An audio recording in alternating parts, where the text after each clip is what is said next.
Well, hello there, Dippers, and welcome back to Game 18 of the Ducks on the Pond podcast, the official baseball podcast of Sauce on the Side. As always, I'm your host, Drake, and joined, as always, by the producer, the man, Leighton Pip Shavington. We are halfway through the speed bump. That we are indeed. We are officially at the 100th game, which indicates the halfway point. We're actually well over the halfway point, but yeah, it is what it is. It is what it is. And also sitting in today, it is a new face to Sauce on the Side. He will be featured on Leighton C. and I's Fantasy 30 podcast, Lex Glasgow. Goodbye, Mike Matheny. Don't come back. I think you speak for all Cardinal fans with that. Guys, we have a jam-packed show for you today. We have the hot stove has officially been lit. Manny Machado is on the move. Brad Hand is also on the move. And a deal is all but done for the A's to bolster our already great bullpen. But before we get to any of this, Leighton C., you know what to do. Bring the noise.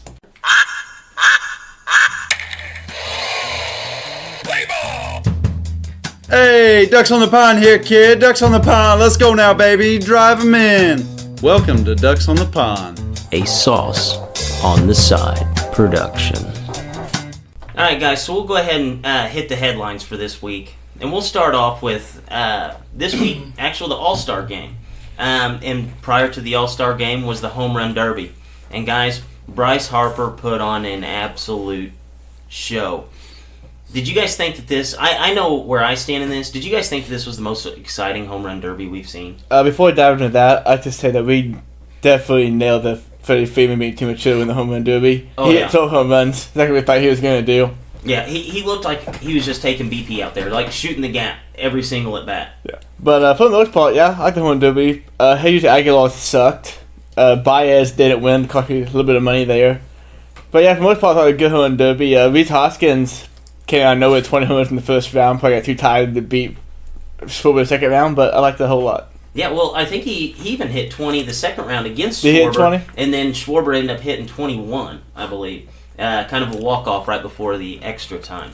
I fully expected Schwarber and Harper to be there at the end. You know, Schwarber, big guy, always drives the ball far. Trust me. Cardinals fan, I remember that ball off the scoreboard in the It's still there, actually. I think it is still there, isn't it? Yeah. I think they put a case on top of it. And it was all in the makings for Harper to win it. You know, it's his hometown boy. Let's see if he can go out there and do it. And he did. He got the job done. This should be the turning point in his season. You know, you give a guy that's struggling some momentum going into the second half. That should be all he needs to ride that wave and go on and get his contract for next year. Who was pitching when Schwarber hit that ball off the scoreboard?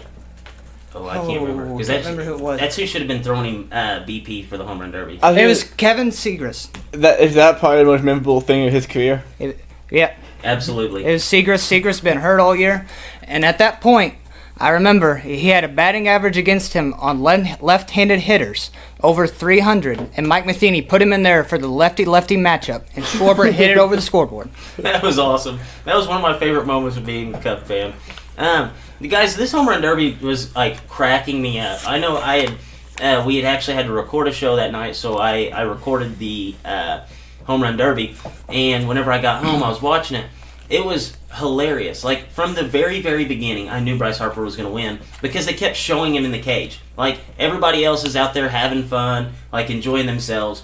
But Harper was the last guy to hit in the first round. It opened up with Harper in there just taking daddy hacks in the cage, like, the whole entire time. Comes out wearing the headband, had the sock game going, and you knew it was just all in the makings for him to win. And he did that. I personally think that, you know, Rhys Hoskins and Schwarber actually put on, like, the best show, with the exception of Harper's, like, 9 bombs in 55 seconds. But I think that this was probably the most exciting Home Run Derby I've got to watch. I love the time thing. It's the best. But, Lex, you hinted at it. So, Leighton, I'll ask you, do you think that this is going to turn Bryce Harper's season around? No, I think we're going to have a very similar second half to what we had in the first half. Bat like 220, hit another 20 home runs.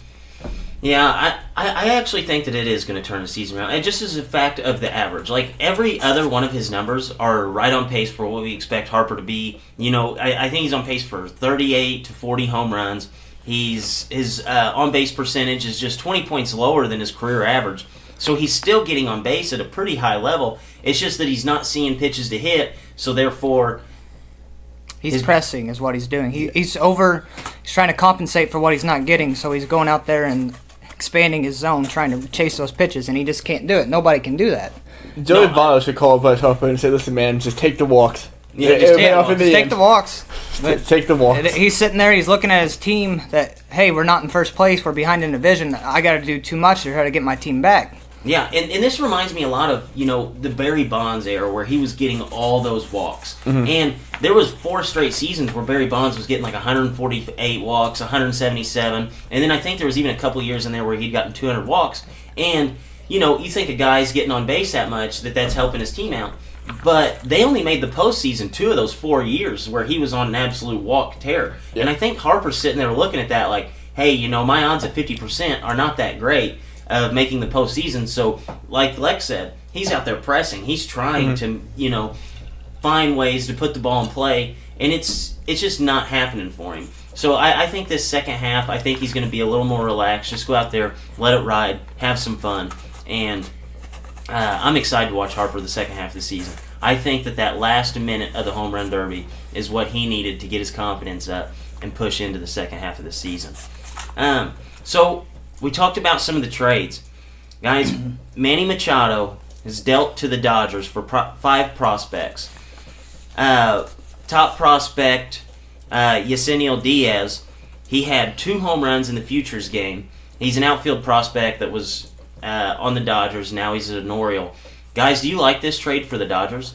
For the Dodgers, yes, I love this trade. But from the Orioles standpoint, the Orioles really, really messed up by not trading him this past offseason. We just saw the Indians trade a top catching prospect, top 20 consistent prospect overall for a relief pitcher.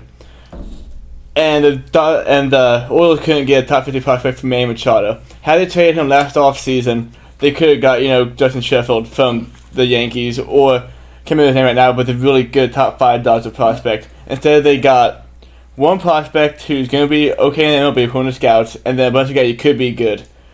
The Orioles fucked up like they have fucked up everything else in the history of this organization, and this is an awful deal for the Orioles. They could have got the Kings ransom for him if they would have traded for in the offseason, like you said. But the Dodgers nailed this out of the park. Oh, they absolutely. got the premier infield position and shortstop, and the best at it in Major League Baseball, and who will be the best at it for the next 5 to 10 years, no doubt. Yeah, no, I agree. And if they're able to re-sign Machado this offseason, this is going to be absolutely scary. Because, you're looking at a team that's absolutely loaded down with talent. I mean, this team right now has 8 guys with 10-plus home runs, and you look at a Corey Seager who's hurt right now, who would be coming back next season. And if they're able to re-sign him, this, the sky's the limit for this offense. And for him to slot in there, they're able to, Logan Forsythe has struggled all season, and they're able to move his bat out of the lineup, put Chris Taylor in there at second, and I really, really like this team in the second half, and I think this is the move that absolutely puts 2 of those NL West teams into the playoffs securely, because I thought that the D-backs would win this division, but with Machado instantly becomes their best player. Machado is going to propel them enough to be able to win the NL West. Well, the D-backs? Yes. I mean Giants? The Giants train, man, it just hasn't taken off yet. Yeah. Kung Fu Panda, baby. He's coming back. Leighton's favorite Red Sox of all time, Pablo Sandoval. Yes. He sucks. He's the GOAT. I fucking hate Pablo Sandoval. Do you guys think that the Dodgers are going to end up winning the NL West with Machado? As much as I hate to come off a take, if I see his take as good as that Giants take, I'm going to have to come off it because they got my preseason MVP choice, and if the Orioles could win a game, he would be an MVP consideration. So we have to say, yeah, Dodgers are going to win the NL West now. I definitely think they're going to win the NL West now. A lot of it will depend on how Kershaw comes back. If he's going to be healthy for the rest of the way, or if he's going to be like he has been in the past, just hurt all the time. Him out on the mound every 5th game and Machado out there for all 5 games, that's going to be dirty to deal with. Yeah, that's going to be an awesome combo. So Leighton Hand at it, Brad Hand traded to the Indians for a top 10 catching prospect, Francisco Mejia. Guys, what do you think about this trade for both sides? Because I think this is the one trade that kind of sticks out to me the most. I thought both sides did a really good job at this trade. Brad Hand signed through 2021, so they can't re-sign Andrew Miller or Cody Allen this offseason instead of a closer for next year. And the Padres just keep bolstering the farm system at another top 10, top 20 guy. I like to trade for both sides. I saw a stat the other day on Twitter. I'm not sure who it is. But he said that the Padres now have a farm system like the Cubs had in 2015 and the Padres had the Royals had in 2012, rather, where they're just loaded with top 15, top 100 prospects all up and down. So I think they're the real winners in this trade. The Indians, they're good. Trevor Bauer and Corey Kluber, they're 2 of the best pitchers in the American League, and they just added an amazing relief pitcher. But I don't see them taking that next step and getting past the Red Sox or the Yankees, or the Astros too, for that matter. Yeah, see, I agree with you on that, Lex. They went out there and they traded arguably the top catching prospect for Brad Hand, who, you're waiting on Andrew Miller to come back at this point. Your bullpen is absolutely trash. I mean, they have, out of the 7 guys that have appeared in 20 games for them, 5 of them have a plus 4.99 ERA. So you're looking at 5 guys that are flirting with 5 or higher ERA. So their bullpen's been terrible. Obviously, Hand is going to help that a little bit. But, I feel like Mejia, you throw him in there with Lindor and Ramirez here in, next year or the year after, and you're looking at arguably the top, 3-man weave as far as offense goes in the MLB. And it's a bummer for the Indians because I feel like if they were in any other division, they wouldn't be looking to make this move like this. Like, they feel obligated to go out there and get that relief pitcher. And ultimately, I don't think it's going to put them over the top. This team's going to have to ride starting pitching so hard in the postseason that I don't think they're going to be able to do it. And, their offense is a little top-heavy, and trading Mejia makes it top-heavy for the remainder of, maybe these guys' careers as Indians. Mm-hmm. So I don't necessarily love the trade for the Indians. I think they gave up too much for Brad Hand. But ultimately, you have to be in that mindset. You have to have that championship window, like, right in front of you, and it's there. So they had to do this move. And you hear it this way. In the regular season, I'm not sure if any hope is probably the 7th or 8th inning. Is 3 outs worth the top 5 prospect of the regular season? No. But Drake, you gotta check Gleyber Torres for Aroldis Chapman. Is 3 outs in the postseason game worth Gleyber Torres? Yes, in the sense that, Aroldis Chapman was way better than what Brad Hand is. I know. But so Gleyber Torres way better than Francisco Mejia. Well, but you're also looking at a guy who was a prospect at the time, so you know that these guys are top 10 guys. The number 3 prospect in baseball at the time. Yeah, but a top 10 guy is a top 10 guy, but whenever you're looking at Aroldis Chapman, I trust Aroldis Chapman any day of the week over Brad Hand. I know, but at the time, Chapman was also a 1-year rental. They had Hand for through 2021. Yeah, but also the Cubs were a way better baseball team than what the Indians are right now. Okay, so the Indians want to win, though, so they went out and to win. Do you think that this puts them over the top? I think it makes them a much better chance. Like you said, the bullpen was awful, and now they have a guy that can go out and nail down the 8th and 9th inning. Andrew Miller comes back in August, and so 7, 8, 9 innings they can nail down. Yes, huge trade for them. I think they're headed for a first-round exit like they did last year. Yeah, I agree with that. I think that they're going to be a first-round exit team. And like you said, you hit the nail on the head right there. Andrew Miller, how many guys do you need in the bullpen in the postseason? Aroldis Chapman, he was a one-man show in the bullpen for the Cubs, and it was a dominant performance. Because you can't tell me that whenever the postseason comes around that the Indians aren't going to hang their hat on Andrew Miller again. They're going to want to. They probably won't. They'll probably go 7, 8, 9 with the 3 guys they have right now. Chapman, you had to. Because Chapman, that year and prior that year, was the best closer in baseball by a large margin. You guys had him, so you guys used the shit out of him and ruined his career. Thank you, Joe Madden. But Cody Allen, Brad Hand, Andrew Miller, neither even touch as good as Chapman was. So that's why they had the 3 guys instead of the 1. But that's my point, is that like whenever the Cubs did it, they traded for something that the MLB, there was not a guy who could even sniff at him. There was not another player in the MLB that was as valuable as Chapman as far as a bullpen pitcher. So Brad Hand, he reminds me, he's probably a top 10 closer obviously for the Padres, but I just don't think that he's worth that. I don't think he's worth a top 10 prospect. I think he's worth that because he is a top 10 closer in baseball, and they will have him for $10 million or less for the next 3 seasons. And if they win a World Series, nothing else matters. I think it works out for both teams here. Yes, I agree. You remember back in, I think, was it 2015 when the Royals won the World Series? I think what the Indians are looking at, have the back end of the game when Andrew Miller comes back. You remember when they had, who was it, Greg Holland, Waldo Herrera or someone like that? Yeah. Yeah. It's Herrera. Who was the other guy?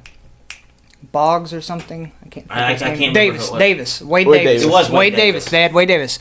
They had that 3-headed monster where if they were had the lead at the 7th inning, you were not going to win that game. I think that's what they're trying to go for here. You put Andrew Miller in at the 8th and you put Hand in the 9th, you're not going to win that game if they have the lead. Yeah, I could definitely see that. In a bullpen, I think the last time I'd seen that they were like 27th in the MLB in ERA. I mean, Brad Hand's obviously going to help that. Andrew Miller is going to help that a lot. So if you have 3 guys you can hang your hat on in the postseason, that's good, but I still don't think that this makes them a championship team, and I hate that idea, because I don't think that this is the same team as the Cubs, so, and I don't think that the Aroldis Chapman and Brad Hand are even comparable in that sense, so giving up a top 10 prospect's a lot, and you see Gleyber Torres go out there and absolutely rake, and you kind of look like, hindsight's 20/20, but the Cubs also probably wouldn't win a World Series, and I don't think Brad Hand's going to be the kind of guy that Aroldis Chapman was. No, but he doesn't have to be the guy Aroldis Chapman was. He doesn't have to throw 6 out saves. Out saves. See, the Chapman thing that throwing puts 4. the Gleyber Torres and Aroldis Chapman thing in the huge perspective is the fact that Aroldis Chapman went back to the Yankees the following offseason where they traded Gleyber Torres too. That's the thing that highlights that whole thing and makes you think, oh my gosh, why did they do this? Right. And they had Brad Hand through 2021. They got a World Series out of it. A World Series after 108 years is worth any trade, in my opinion. No, I agree with that. The World Series at any time with any trade. Yeah, I don't know. 108 years though. We'll know Makes it more special. We'll know this postseason, but I feel like that's almost too much for Brad Hand, especially whenever you see the next trade that we're going to talk about. And the Mets actually traded for closer, Jarius Familia, and he's going to the A's. The deal is all but done. Guys, what do you think about this move for the A's? Obviously, it's going to be a good move for the Mets because they need to move everybody. I'm really interested in seeing what the A's gave up, being as they're not currently in the playoffs, but they're like 3 games out. I think 3 or 4 games out. How much do they believe they can actually make it there and win the thing? So and we know that they hate trading their good prospects. So I'm excited to see when this comes out what they traded, so they didn't get a better feel for it. But the Mets, like you said, they gotta trade everybody, minus DeGrom or Syndergaard maybe. Yeah, I think whenever the deal comes out, I don't think they're going to be giving up a king's ransom like the Indians did.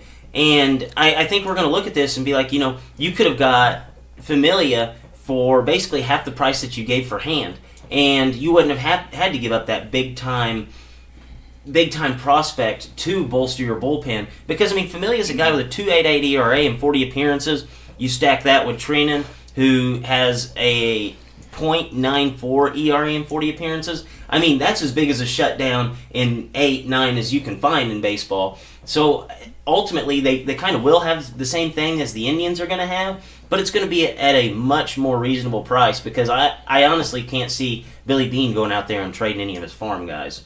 Yeah, like, what he's done forever is just got the farm guys. He's never gave them away.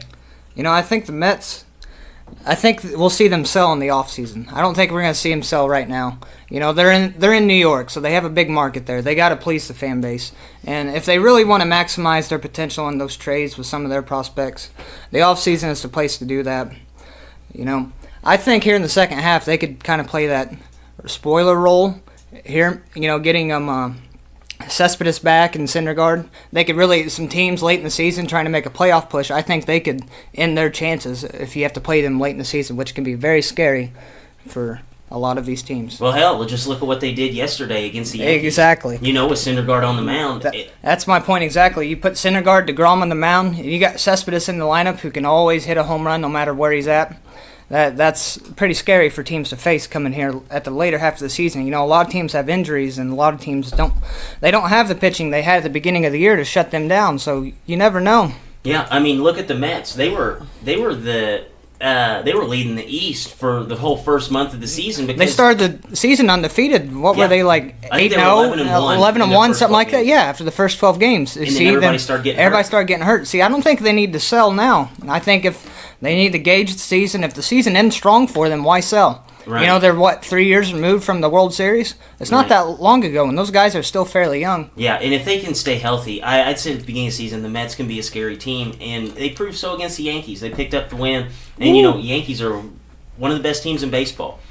So we'll step away from the trades there and talk a little Ohtani watch. 0-3 with 3 Ks in his only game back since the All-Star break. Does that worry you guys at all? No, it's one bad game. Lex, we haven't heard from you on the Ohtani thing. What do you think about Shohei Ohtani? I think he's going to either have to decide if he wants to pitch or if he wants to hit. You can't do both and play 162 games. No. It's, you see he's already has to have Tommy John surgery. Yeah. And that's going to affect his hitting, obviously. Anytime you have to have a major surgery, that plays into your psyche of, oh my gosh, I'm injured. I can't perform the way I should be. And here he is, 0-3 with 3 Ks. That's one bad game. Yeah, True. and Ohtani wasn't striking out at the beginning of the season. And I think that is playing into the psyche because, like you said, 3 strikeouts in your first game back since the All-Star break, that's definitely not a good start. Lex, you're a physical therapy major in college and graduated, I think. We talked about this before on the show. That UCL that he hurt, that's getting Tommy John, like you said. So you can't pitch. Do you think you use that muscle at all when you swing? Cause I know it's going to make a playoff push right now, but I know they're like 5 or 6 games out of the playoffs. You just have to think, though, where it's at on your arm. Okay? When you swing, you're putting a lot of stress on your arms and your forearms right there. You're going to feel that when you swing, regardless of whatever it is. And to be honest, Tommy John nowadays has came to the point where people are better after they have the Tommy John surgery. They're taking out those ligaments and replacing it with a tendon, which is much stronger. You see kids nowadays that are getting Tommy John when they're younger because their parents are crazy and think they need it. Yeah, 16 years old getting Tommy John because, hey, I want my kid to be able to throw 95, 96 instead of being able to throw 93, 94. Things like that, they come back stronger, but it takes a while to get that feel back. Yeah, and I think those are the same dads that made their kids be lefties. So we'll get to anything more than a fallacy here. This is basically where we tell you that guys are on pace for this, they're on pace for that. Can these numbers hold up? This week we're actually going to go team heavy since we just had the break. And guys, we'll start it off first. The Orioles are on pace to lose 115 games, and they just traded Manny Machado, who is overwhelmingly their best player. The record for losses in a season is 119 by the Detroit Tigers in 2003. Do you guys think that the Orioles will reach 119 losses? Well, 100 losses is a lot of losses, but Machado's WAR is 2.9. I don't like WAR, but I gotta say it here. His WAR is 2.9 versus his team WAR is negative 0.5. He was definitely the best player in the lineup, one of the best players in the American League. Gone now. I can see him losing 120 games. I don't think they'll break the record, but I can see them getting over to 110, maybe 115 even. I think Major League players, they have a lot of pride. They have a lot to play for. Buck Showalter is one of the best managers in baseball. He just has a terrible roster to deal with. That roster is awful, up from the bottom to top. I think they can put it together and they'll not break the record for most losses. See, I know that there's a lot of pride that goes into this, and that, guys are going to be fighting for that. But, for the remainder of the season, they're going to be playing the Rays, who are fighting for a spot. They're going to be playing, the Yankees and the Red Sox, who are going to be trying to play for that number 1 seed overall, I really think that they can do it. I think they can lose 120 games. Because you look at a guy like Manny Machado, who is kind of their do-it-all, only offensive tool, and now he's gone. Yeah. How else are they going to score runs? I know Adam Jones is a good player. Mancini, there's a lot to be left desired with him. Chris Davis is maybe the worst player in the MLB. Don't talk about my idol like that. Really bad. He is really, really bad. But I think that this team is going to flirt with it. I think, like Lex said, they're a lock to get to 110. Pride does factor into this, so you think that, on a... Well, you have to think, if they play in a team like the Yankees or the Red Sox at the end of the year, they've got their playoff spot locked. Depending on how the race is shaping them, they might sit some of their top-tier starters, and the Orioles might pick up a couple wins there. Right. Yep. It's going to be absolutely funny to watch this Pick team it up, down the stretch. Baltimore. Yeah, they need to pick it up, because I'm going to go ahead on this fallacy list and say that they will get 120 losses, and that will be basically a laughing stock in the MLB. Yeah, we'll play the Sox 9 more times. I just looked. Yankees are probably at least 6 or probably about 9. So. Yeah. Yep. So there's at least 12 losses right there. Yep. So we'll go to the Oakland Athletics. They are on pace to steal a measly 35 bases this season. That would be the 5th fewest since 1980. Will Billy Beane embrace the spirit of the Oakland A's in the second half of the season and get the A's to 50 steals?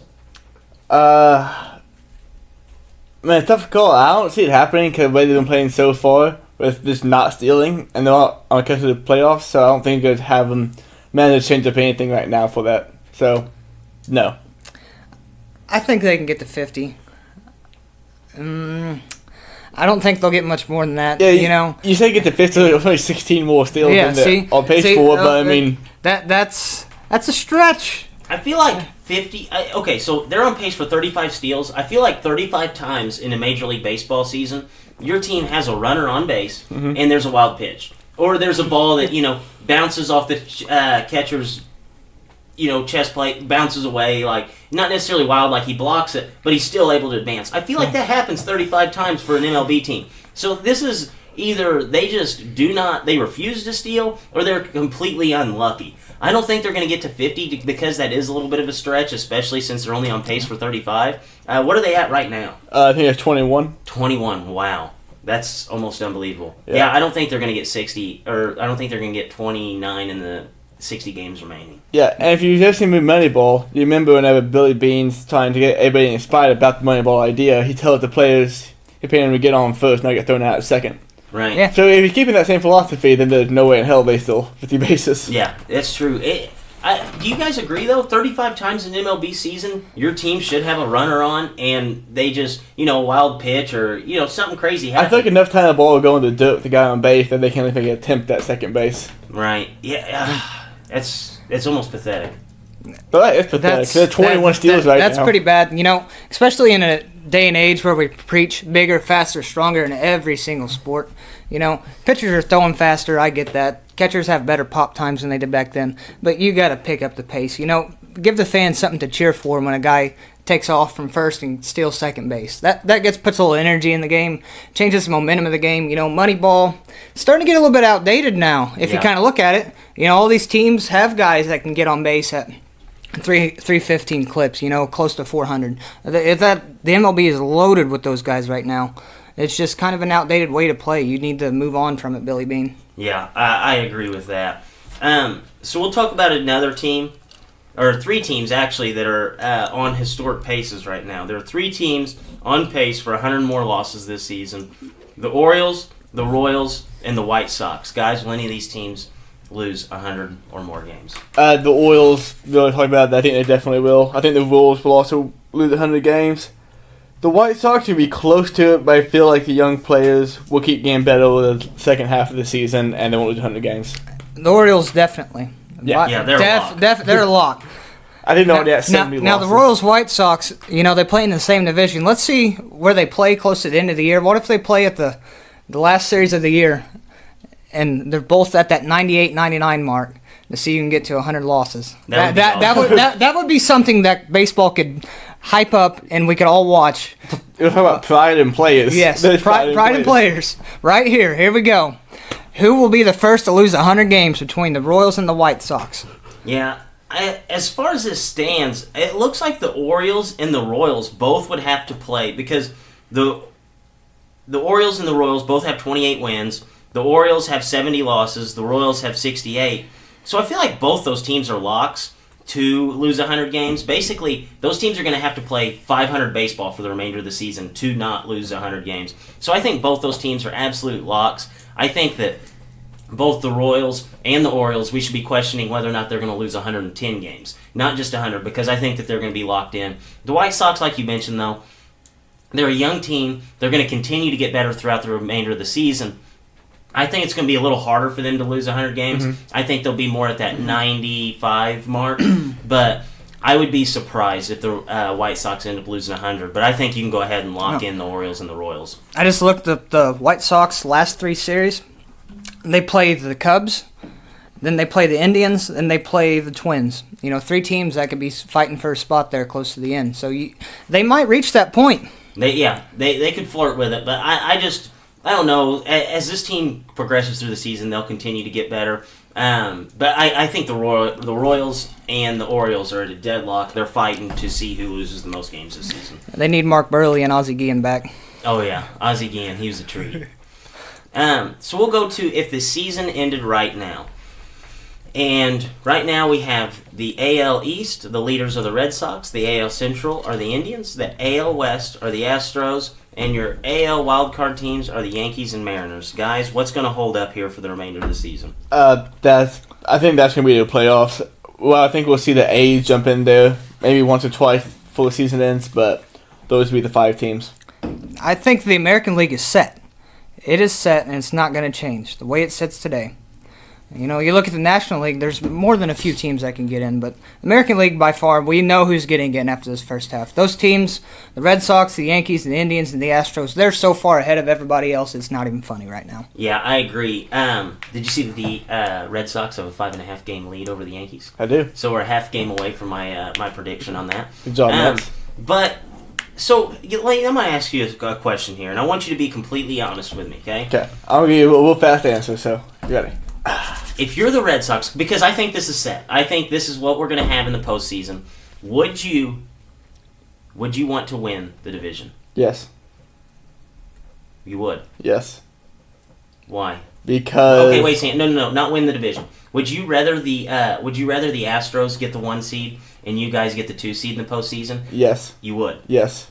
Have I put the Indians in the filling series than the Yankees or the Astros? Or the Yankees or the Mariners? Yankees or Mariners, yes. So you would rather get the 2 seed? Yes. Okay, because I agree with you. Yeah, definitely. I was thinking about that the other day. I was on a run, and I was like, it almost seems beneficial for the Red Sox to get that 2 seed and have to play the Indians in a series compared to having to play the Yankees, because that would be the ultimate kick in the nads. It's like you win 100 and you win like 105 games. Yankees win like 104, and then you guys end up playing them in the second round. Right after the wild card game. And plus we're cheating baseball out of the best ALCS I could possibly imagine. Yeah. Back in 2015, you remember, Cardinals won 100 games, the Pirates won 98, the Cubs won 97, I think it was. The Cardinals had to play a 100-win team. They had to play a 97-win team in the first round of the playoffs. That should not happen. Well, the Cubs obviously won. Wait, that when Schwarber hit the home run on Seager? That's when Schwarber ruined my life. The bane to my existence. Bringing the show full circle. Hey, Matt Carpenter yesterday, baby. Yeah, Matt Carpenter put on a show. But I think I agree with you. I think this is set. I think that these teams will not move at all. I think it is going to be the Red Sox playing either the Yankees or the Mariners, and then the Astros and Indians.